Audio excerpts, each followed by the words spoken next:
let's go. M or W?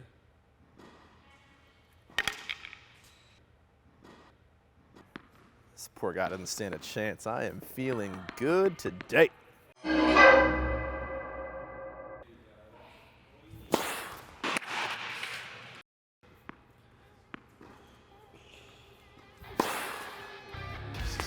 Come on, man, are you serious right now? Seriously, the first point of the match? The first point of the match? Who double faults on the first point of the match? Swear words. Why am I always so f***ing nervous?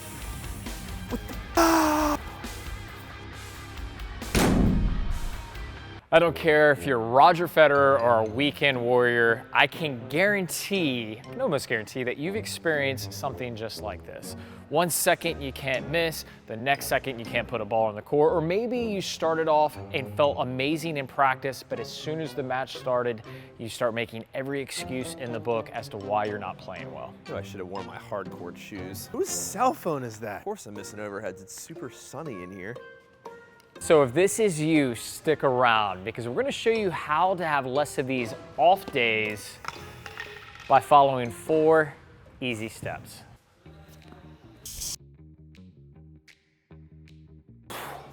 Although every pro and player have different styles, at their core they have sound technique and fundamentals.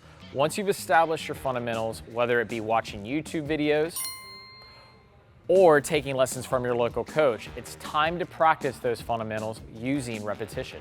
Too often we try to implement new techniques in a competitive environment, and this is a terrible idea.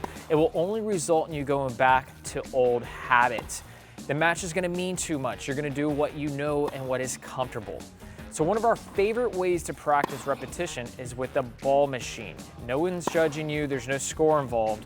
And one of our favorite ball machines is the slinger bag. It's super easy to transport and quick to set up.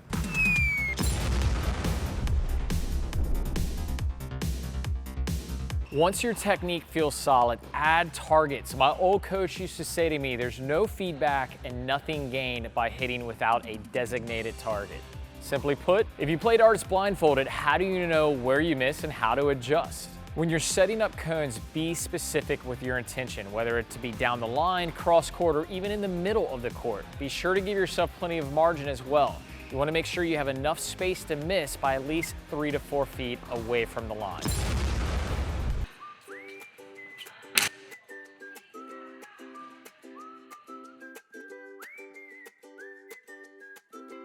So with the ball machine and targets, you worked on your targeting and your direction.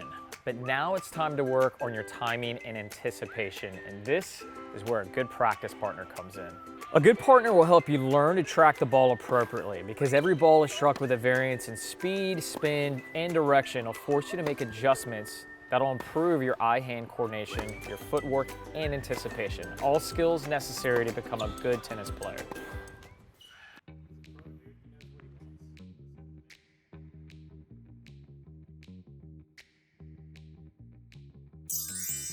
If you avoid match play, you'll never be able to play like you do in practice. Why? Because you're never put under pressure. How many times have you double faulted on a game point? Have you gone up 5-0 in a set only to lose at 7-5 because suddenly you forgot how to hit the ball?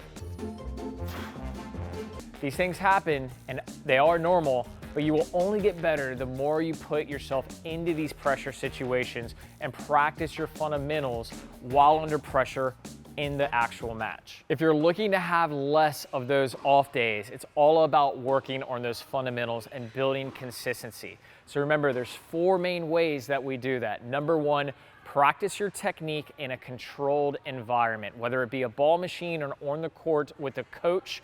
Get out there and practice the technique. Take it slow, focus on one thing at a time, and use video analysis. Remember, instant feedback from video is a fantastic tool to help with your technique.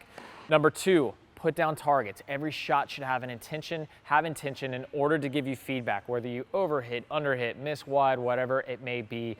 We want to work on our control with targets.